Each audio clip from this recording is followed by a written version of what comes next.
One of the co-presidents of the League of Women Voters of Ozaukee and Washington counties, and I had the opportunity to introduce Phil Hands. This is the political cartoonist section breakout.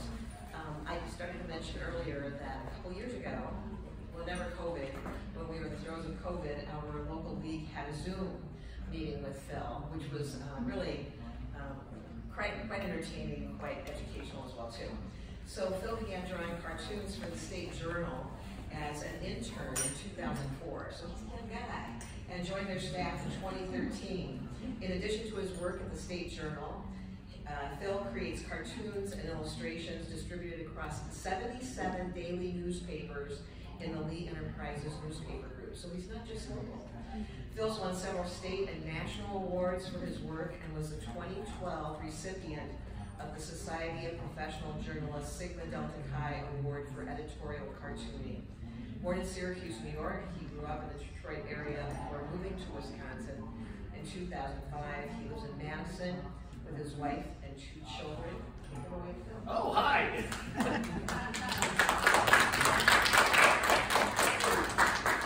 If I yell at some point, I'm kind of watching my daughter's softball game here on the side. The Game Changer. She's playing up the Bills right now, so a bit of a soft. I said during the summer, I'm a part-time cartoonist, full-time softball coach. So yeah, I'm Phil Hands, political cartoonist, Wisconsin State Journal. The State Journal is the only paper left in Wisconsin that still has an editorial cartoonist on its staff, so I'm pretty lucky to be involved with that.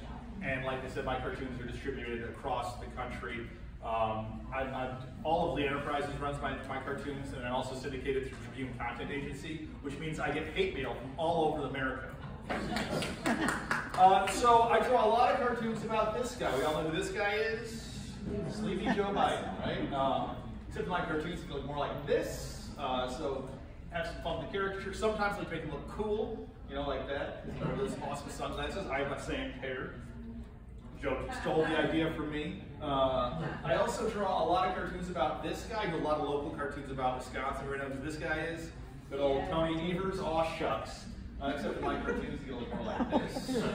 And so I'd love to have the opportunity to put those 2 guys together, like in this cartoon. So this was when Joe Biden came for a visit to talk about a bridge being built up in Duluth and Superior.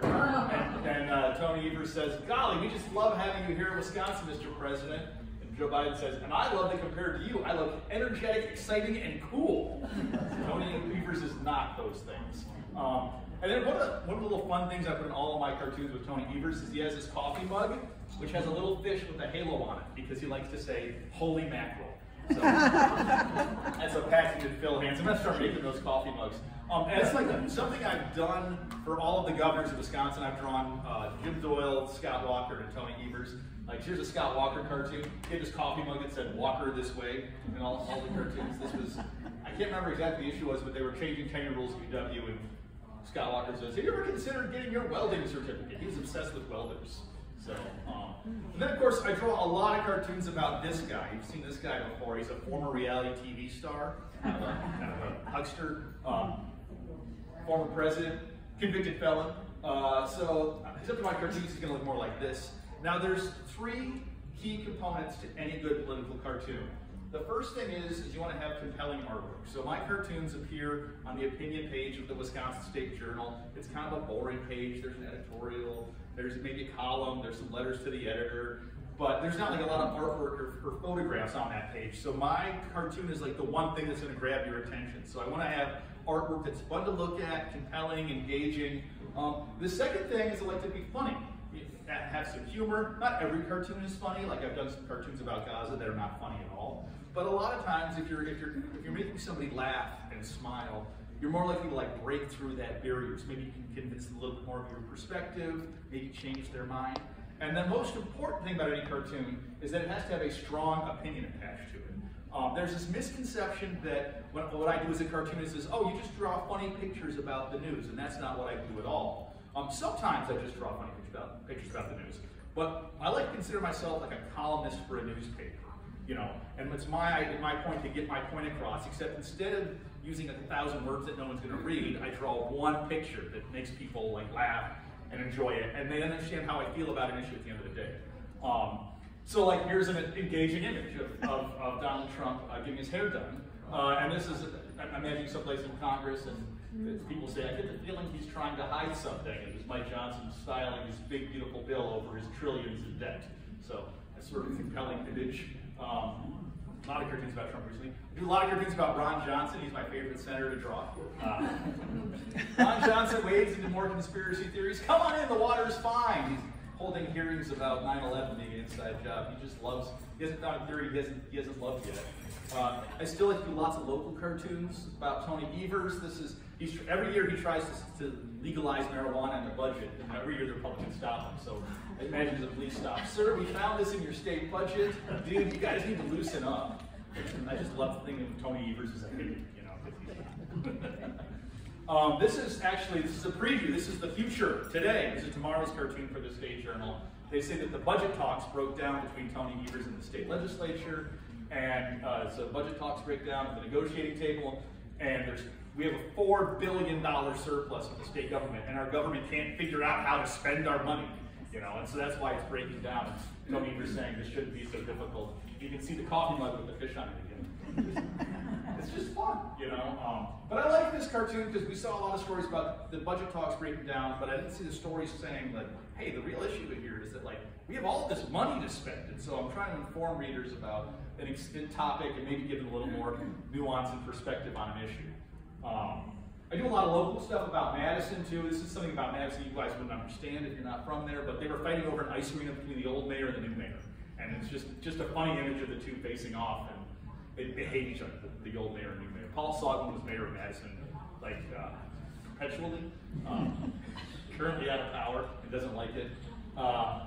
And then I have some more cartoons on some more national topics. Like this is a big deal at UW, but they're talking about, you know, limiting the number of international students we can have. So Donald Trump saying we want more students like him, as opposed to the Harvard international students.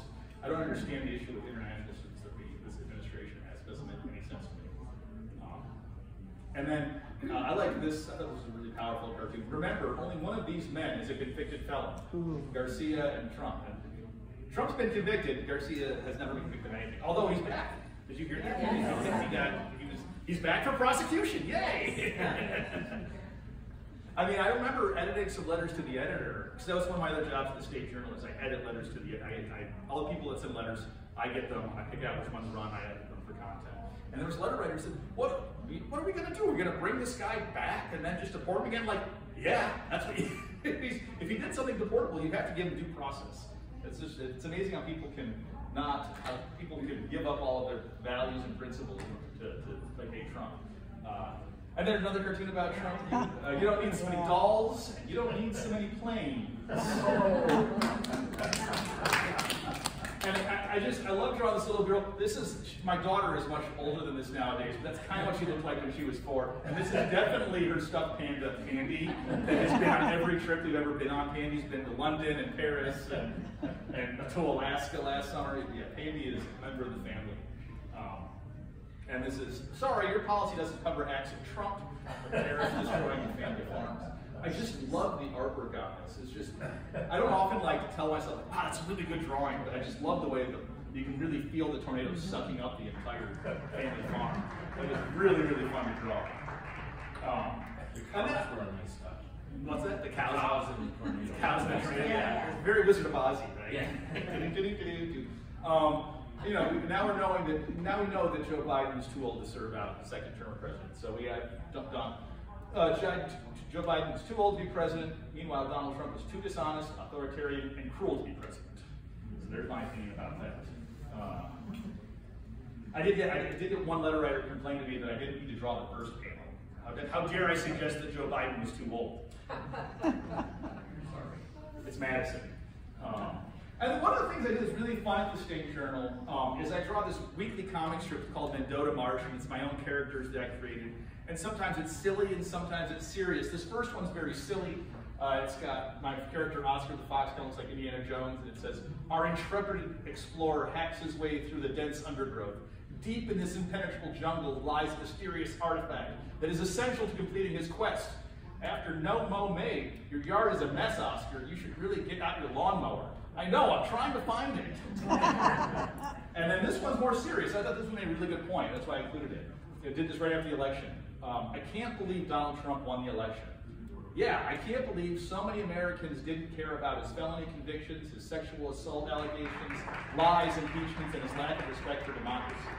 Maybe all the bad news about Trump just became white noise to the people who were more concerned about inflation and the border. How could people care more about inflation than democracy? They buy groceries more often than they vote. Which is sort of a sad statement, but it's very true. And then one other thing I do, you all can do this. I do a weekly caption contest in the Wisconsin State Journal. You can go online, you can find it, it's called the U-Tune, and I post it every other Saturday. And I post a cartoon that's got an empty bubble in it, you can fill in the bubble and send it to me, and I pick the winners.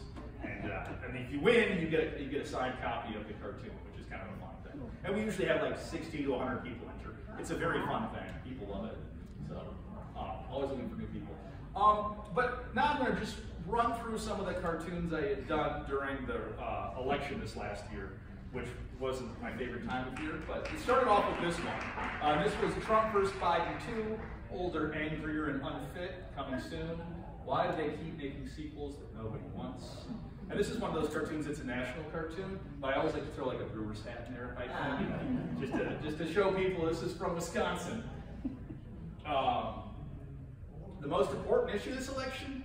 I would say inflation, with Donald Trump marching through with his people with the red hats always kind of freak me out. And then over the course of the summer last year, the Supreme Court ruled that he basically had immunity for all the bad things he'd done while he was in office. And so my perspective was they basically crowned him king, and Trump says it's good to be the king. I've loved this cartoon, one of those cartoons where I really enjoyed the artwork behind it. Like it's so unnecessary, but I actually looked up what does the Palace of Versailles look like, and then I went and drew it, and then I added American flags everywhere, and sort of what would an American palace look like? And you can't, it was just fun for me. I'm not sure it was fun for the readers, but I really enjoyed doing it. I see that Alito has an upside down flag. Yeah, so there's little details in these cartoons. Thanks for bringing that up. So, yeah, we got Gorsuch, who's fine. We got Clarence Thomas with a bag of money. Alito's got an upside down flag, and then Kavanaugh's got a beer in his hand. I wish I had done the cartoon. Somebody did a cartoon that had Brett Kavanaugh saying, "Hold my beer," which is just the most perfect thing. I wish I had done that.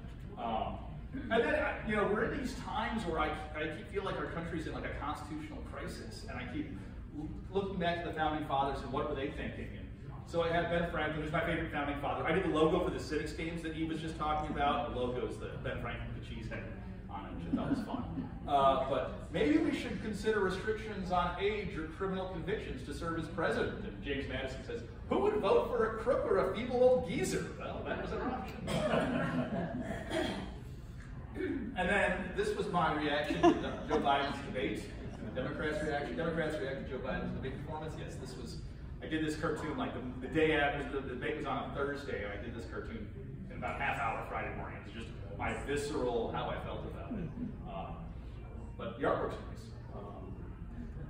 And then Joe Biden sort of left the DNC. He sort of kicked out and said, I decided to retire with my dignity. Yeah, right. Yeah. Kamala Harris ran for president, which I think she did a very good job. She got some key endorsements, including childless cat lady Taylor Swift. This was a fun cartoon to draw Taylor Swift with her cat. And then I did this right after the debate that she had with Kamala Harris, with Trump and Harris, where he had him saying, I hope a migrant eats her cat, because he was claiming that migrants were eating the dogs and cats. So, yeah. It's fun drawing Taylor Swift. And I hit with the kids. And the media made some hay out of some misstatements that Tim Walz said and Kamala Harris said. And, they lied a little bit.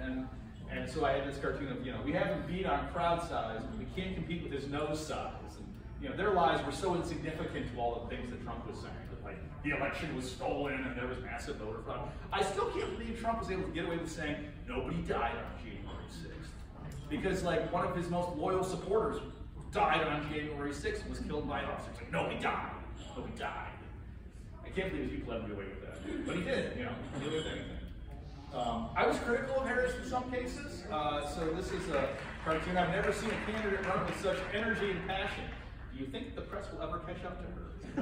And I don't know if it would have made a difference, but we live in a world where you have to talk to people all the time. And she ran this very sort of, and she had no time to run. She had no time to prepare, but she ran this very sort of guarded, regular, run-of-the-mill, normal politician campaign. America doesn't want normal politicians anymore. Even the left doesn't want normal politicians. They want somebody who's going to be a fighter and be out there. You want to know who they are. And it's just not. She was a politician for 10 years ago. And that's not the world we live in anymore. But I thought she was great. So Kamala Harris is the candidate of the establishment, and I imagined all of our founding fathers, voting for her, because who would they vote for? They would totally vote for Kamala Harris because they care about democracy. So, and I always like to draw George Washington, cat ladies for Harris, because that's an inside joke to me, and I'll explain it to you. J.D. Vance talked about childless cat ladies. One of his references was that these people don't have kids in America, and so they don't have any skin in the game. Well, you know who didn't have kids, their own children? George Washington didn't have his own children. He was a stepfather to Martha's kids, but he never had his own kids, which is probably why we didn't have a dynasty of Washingtons after the fact, which was great for America. But he was also, he had a lot of cats too, so I always think of George Washington as the original cat. And I thought this was a sweet cartoon. Grandpa, maybe not sweet, Grandpa, are you going to vote to elect the first female president or our first felon president? Too many people picked felon. Yeah, because he won. Have no fear, America, your long national nightmare is reoccurring. And then, now the hard part begins. And I had done this cartoon actually before the election, because I figured it would work no matter what happened. But yeah, I don't know how we bring our country together. We are so divided. I don't help make fun of people all the time, but I really wish we could, have a better understanding of the way other people think. That we live in our bubbles and we're so separate. And now we have this guy, King Donald II, Constitution, Smonstitution. I love the giant Sharpie executive order pen.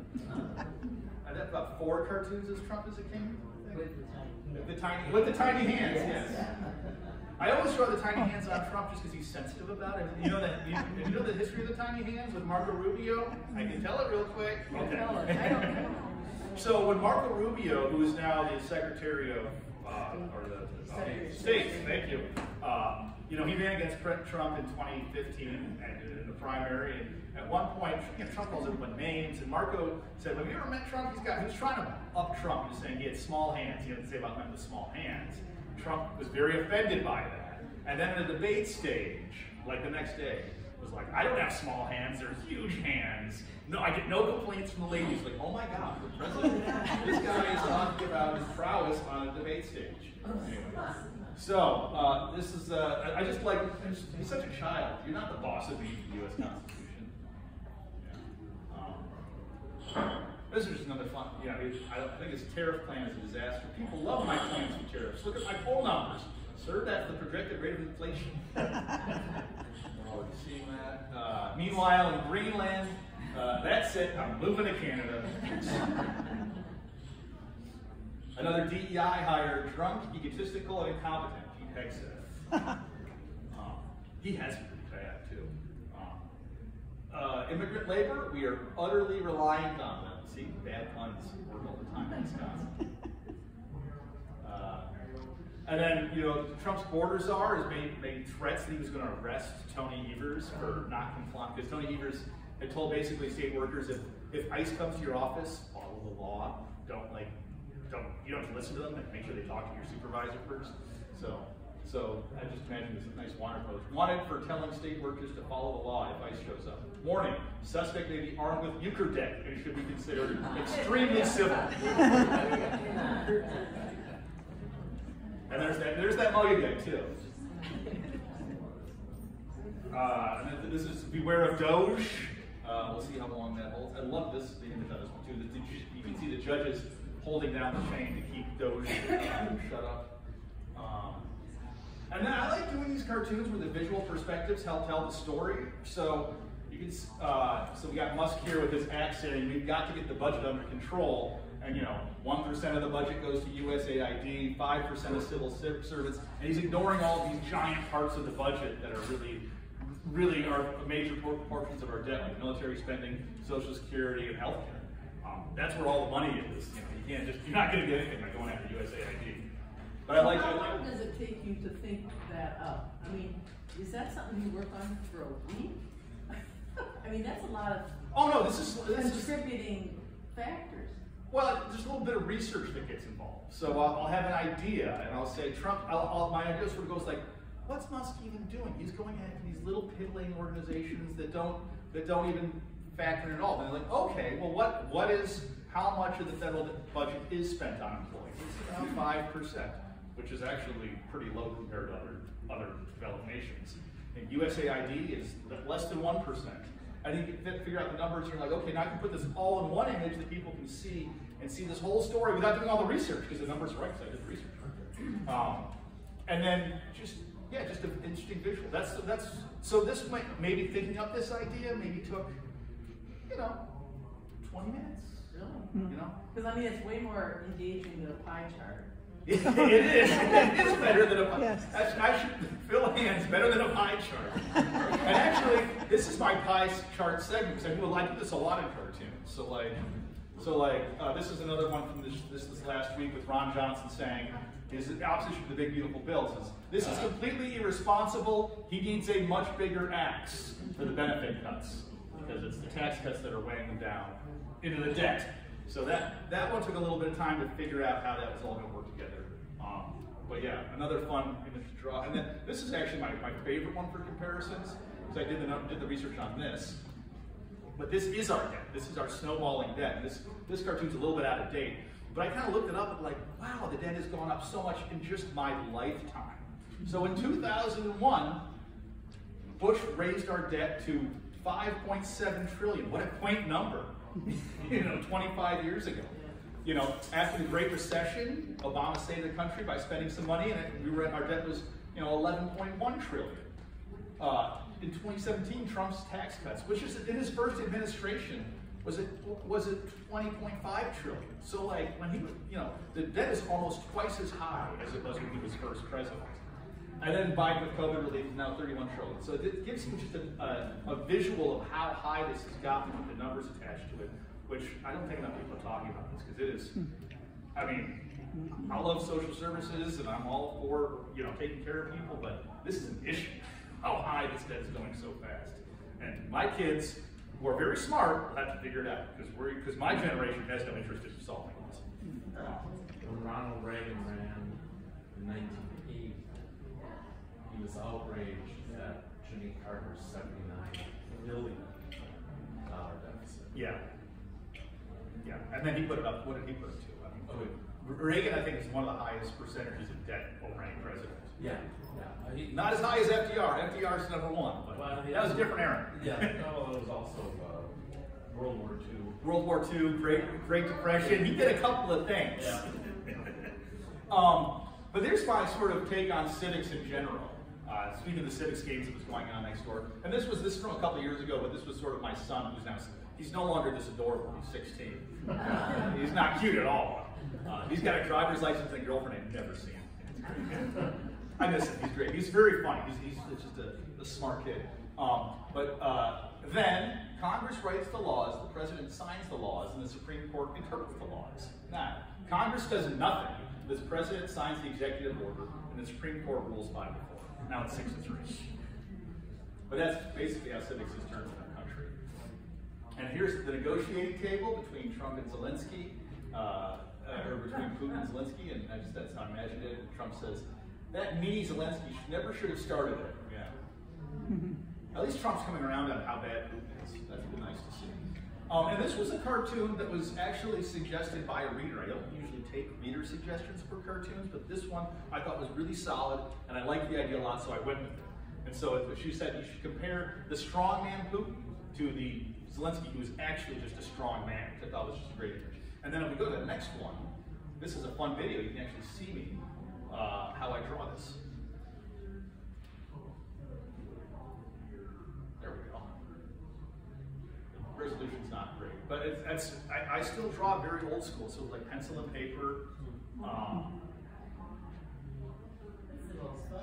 Yeah. Looks like a Peter Gabriel music video. Do you draw those faces from memory, or do you look at a picture of them? I've got a picture of them on my laptop on the side, or something. Like my desk at the office actually has pictures of people I draw a lot. So there's Evers and like the state legislators up there, like fanboying over Tony Evers. And then the ink is done with I actually take a paintbrush, like a watercolor paintbrush, and I dip it in ink and do that, which is fun.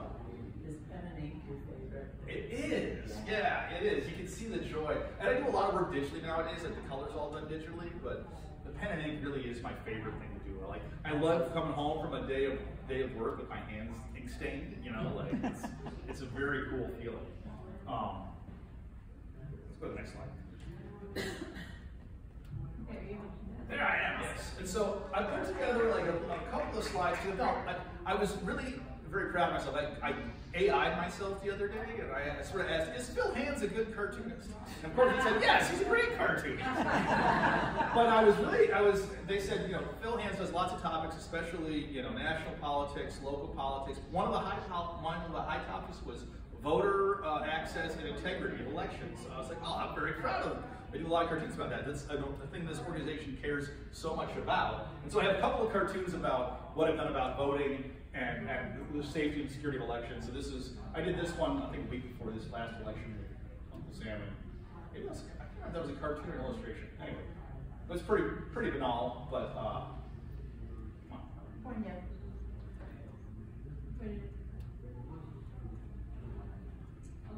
Oh no, I lost my, can you advance me? There we go. And I did this one after Gableman's investigation about voter fraud. So this was the voter, and that's the fraud. With Voss heading for this needless probe of voter election integrity. I heard things about Gableman during this. So we had on our editorial board at the State Journal, we had Jean Geske on it for a while. She's a former Supreme Court justice from the Milwaukee area, super smart, brilliant person. We worked briefly with Gableman, and she said, the things that he spent money on while he was investigating was like, he went to the library in Waukesha to investigate how elections work because he doesn't have a personal computer and had to go to the library to use the computer. So yeah, I like this cartoon because people, we have all this, the Supreme Court said these absentee drop boxes that we had in Wisconsin, Madison. This is the reason people don't have faith in our elections. Like, no, the reason they don't have faith in our elections is this guy. And this guy saying the election was rigged, and Johnson saying the fraud is real, and Gableman saying we should decertify elections with no proof or evidence of anything. And of course people don't have faith in our elections because we have respected leaders saying they're not valid. So this is, again, Gableman saying this is election audit. He says, our probe will ensure the structure's integrity. Yeah, right. Drilling holes in the democracy. This is Ron Johnson. The vote shouldn't count unless we count the votes. Because I think at one point he had this proposal that the legislature, we shouldn't have an independent election commission. We should have the legislature. Like, yeah, that's a great idea.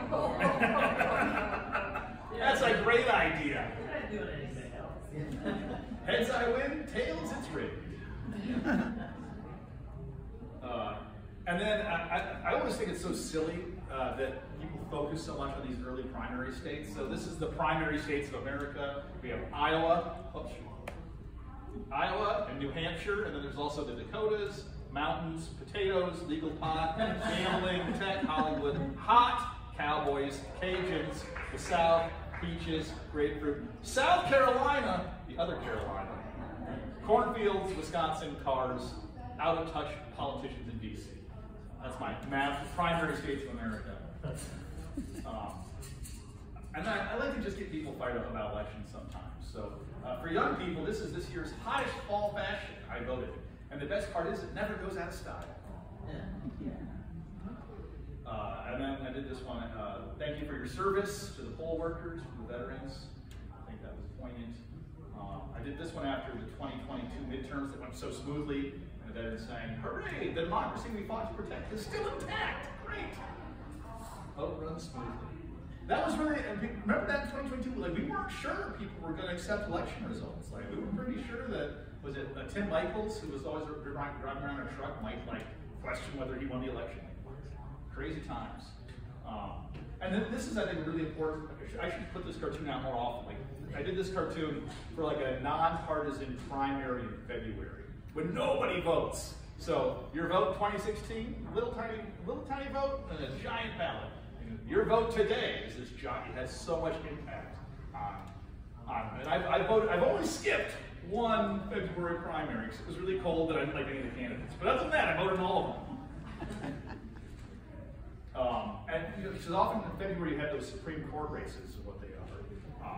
So this was my preview for the this was the Protasiewicz versus Ian Kelly election. So the Wisconsin Supreme Court spring election. We're going to have the best Supreme Court money can buy. And I hate our Supreme Court elections because we have we turn these judges into like the worst candidates. They just put out the most horrible, heinous ads. All of the ads are about crime, when the Supreme Court rarely ever takes issues that deal with crime. It's a lot more civics and civil law, and so it's just so dishonest. And there's so much money, and it's so partisan. So here's classic oxymorons, an awfully good book: Civil War, Jumbo Shrimp, nonpartisan judicial elections. Dan Kelly with his conservative cash, and Janet Protasiewicz with her liberal loot. People don't like this cartoon in Madison, so blind justice, blind justices. Who needs to see facts or evidence when we already know how we're going to rule? Yeah, Janet did not like that cartoon. She told me that personally. And I actually felt it was a little bit unfair to Brian Hagedorn, who's the only justice who is actually surprising on a consistent basis. And this is me. I draw myself in cartoons from time to time. And I told him, there's got to be a more civilized way to select Supreme Court justices than editorial battle. And then this is the last Supreme Court election. We had a guy named Elon Musk get really super involved. And so I have his attack ads cutting into the Supreme Court race. You bumpkins in Wisconsin ought to love this since you're all lumberjacks, right? And then, unfortunately, his candidate didn't win the election, so I have Wisconsin saying, sorry, sir, your purchase has been declined. Have a nice day. I like drawing this person as Wisconsin or nice old lady voters. They're so nice, like wrap your arms around her. And then these are the best legal minds in Wisconsin. This is basically every Supreme Court case, I feel like. The best legal minds in Wisconsin. No fair. They started it. Yeah, Supreme Court and kindergarten. But one thing that the Supreme Court has done that I've actually liked, even though it was kind of wrong to do it, our state is no longer horribly gerrymandering. For so long, gerrymandering was so bad. And I was told we were supposed to go until noon, but we started quite a bit late. So what am I going to until? I want to make sure I have lots of time for questions. Now would be a good time to transition to questions. Do you want to use questions? Okay. Then you talk about gerrymandering some more. Anybody have a question to start off with? If you do, I have a microphone. Oh, microphone. And I'm just going to check in this water softball game. They're losing. It's okay. It's okay. It's okay to lose, or it's okay if you don't want it. I get the Milwaukee Journal Sentinel. Yes. Why Sorry. Do you know why they cut out their editorial cartooning so long ago? Well, because we cost money, and newspapers don't like spending money because the newspaper industry has collapsed in the last 20 years. And we're seen as a luxury, nice-to-have item, not an essential thing. The State Journal spelled differently. I also do a lot of other tasks at the State Journal. I actually don't work for the Wisconsin State Journal. I work for our parent company, and my official job title is Assistant National Opinion. So, yeah, it's a fancy word that says basically there's a national opinion editor and I'm his assistant.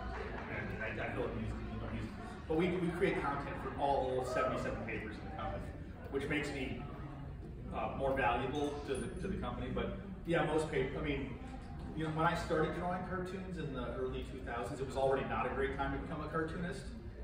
But there were probably like 150 cartoonists in the country. Now there are like 25 working at newspapers. So yeah, it's easy. Like if like when kids say, "I want to be a cartoonist just like you," like you got a better shot of being the NBA kid.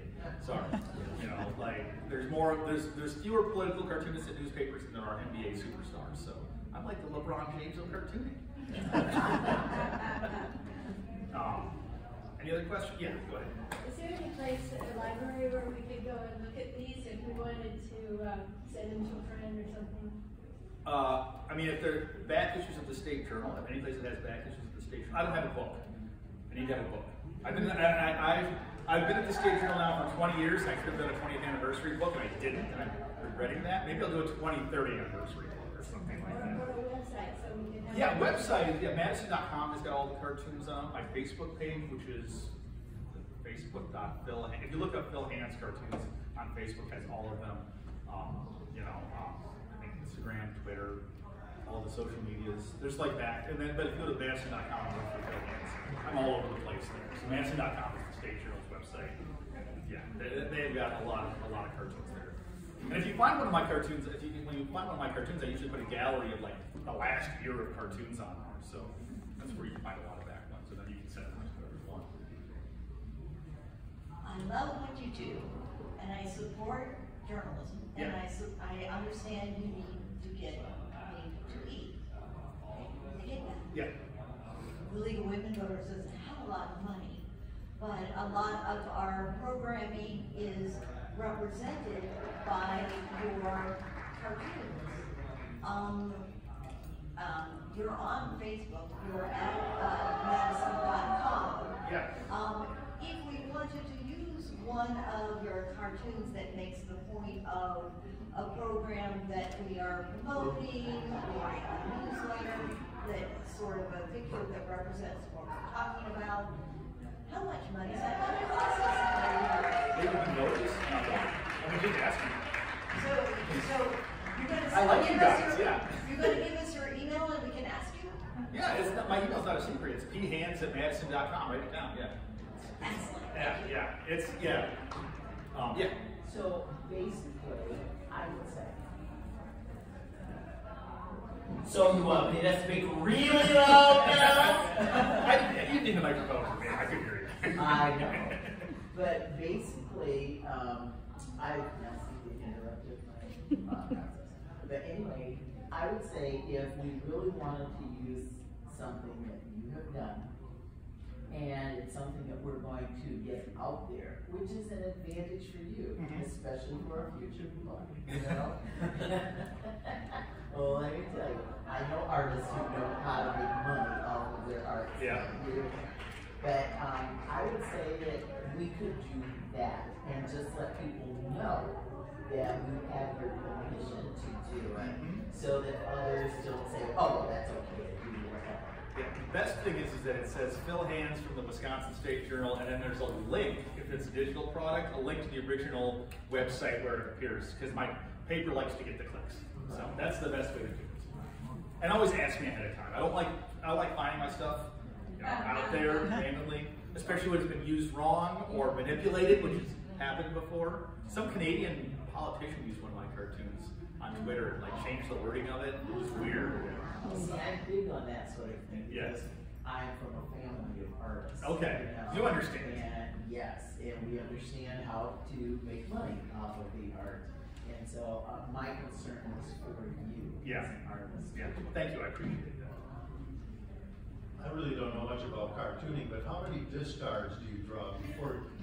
I mean, where you just say, I'm going to do this, and you just nail it? Oh, no. I mean, so once I have a concept that I like, and the concept can be very rough, like an image like this, I would probably just be stick figures, you know. I had the concept and the text down. Once I had that concept, I talk about with my editor, and we'll decide what we want to do for the cartoon for that given day. And sometimes I'll have 4 or 5 options, sometimes I'll have 1 option.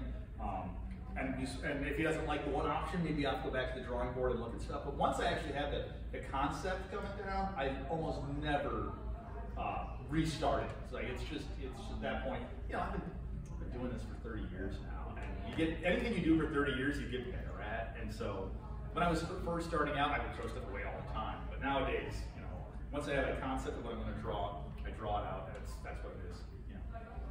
Yeah. How many cartoons are you generating within a given week? Usually between political cartoons, it's usually like 3 or 4 political cartoons. But I also do, you know, that comic strip that we saw. I do the YouTube caption contest. I do a weekly illustration for our news, for our national opinion page. So yeah, so usually 3 or 4 political cartoons, and then a bunch of other things too that are not necessarily political cartoons, but lots of artwork. So I usually draw something every day, you know, maybe 3 times. Maybe some days I'll draw 2 or 3 things every day. So the follow-up then is, are those cartoons then distributed to the national network? Yeah, I mean, if it's national. If it's something about Madison, that just goes to the Wisconsin State Journal. If it's something that's about Wisconsin, those usually go to the newspapers in Wisconsin. But if it's a national cartoon, I'll put it out to the national people, and then my syndicate sends it out all over the place too, which is kind of nice.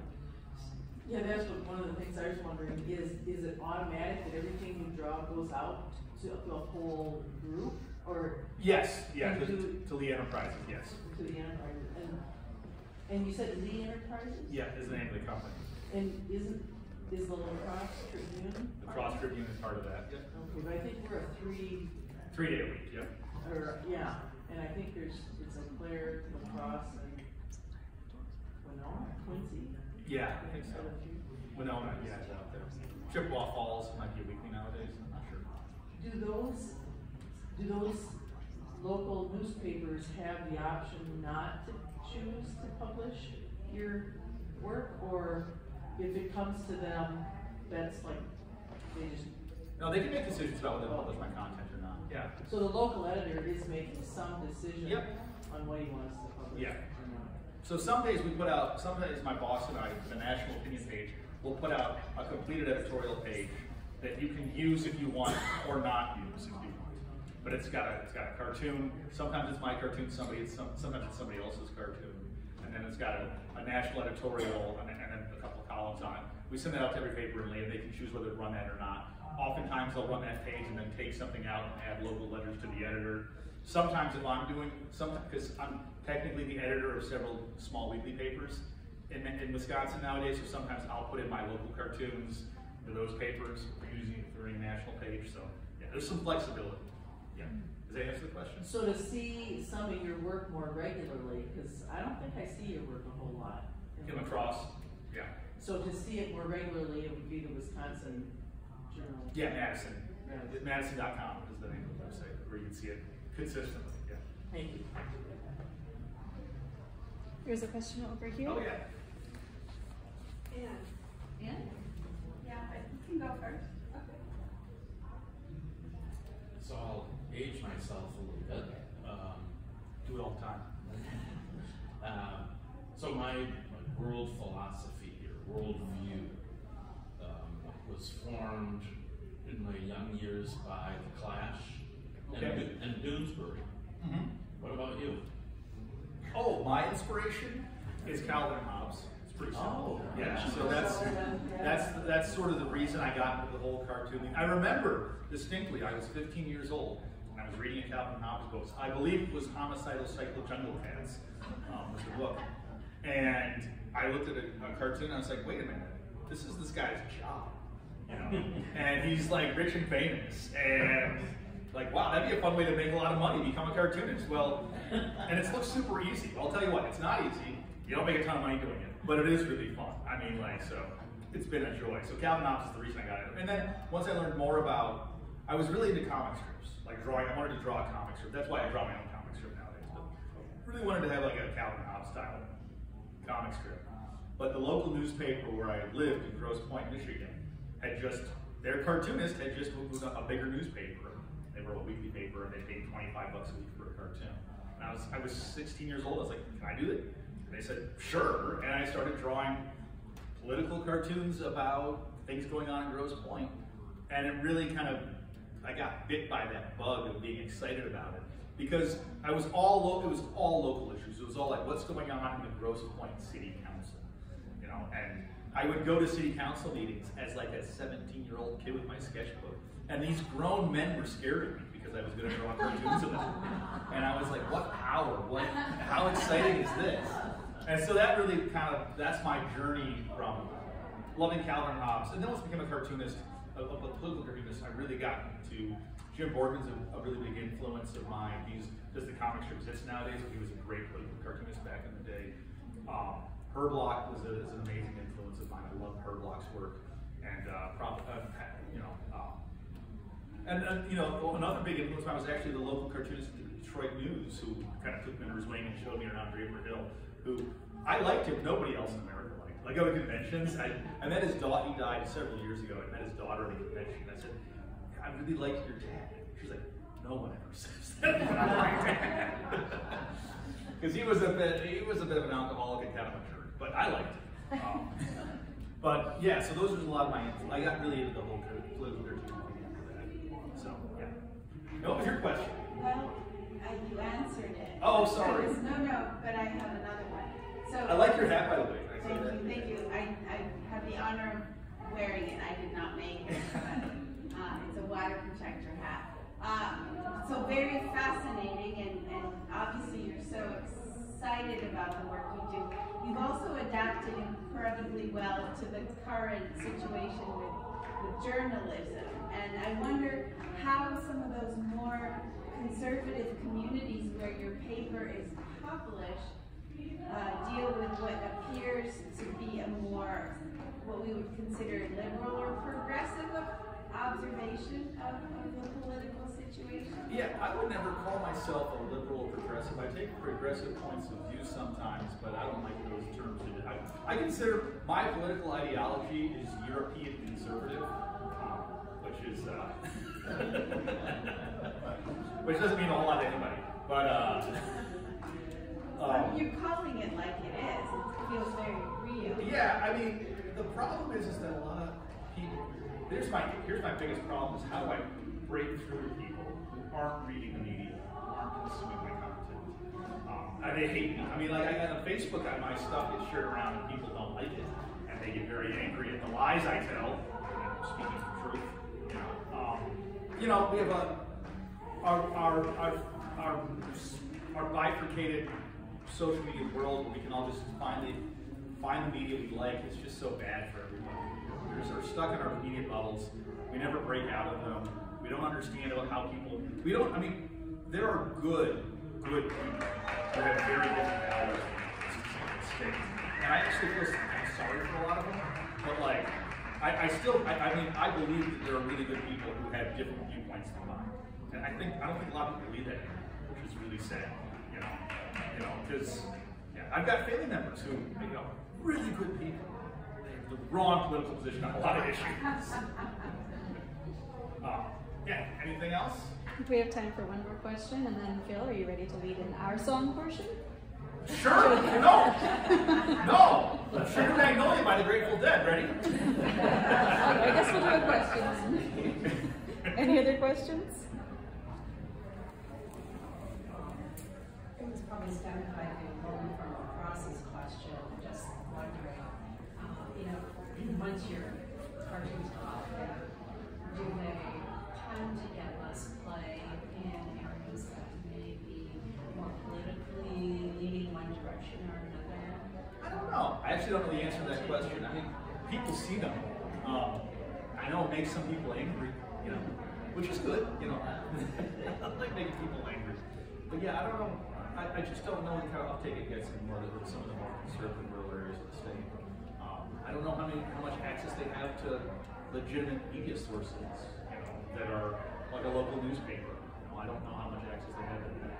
Because it's expensive. Media's expensive nowadays. It's not cheap. And information, unfortunately, costs money, which is too bad. So I don't know. I wish more people saw it and absorbed it and heard the messages I was trying to say, but I don't know if that's the case or not. I can answer questions all day. I do believe we're breaking for lunch, so yes.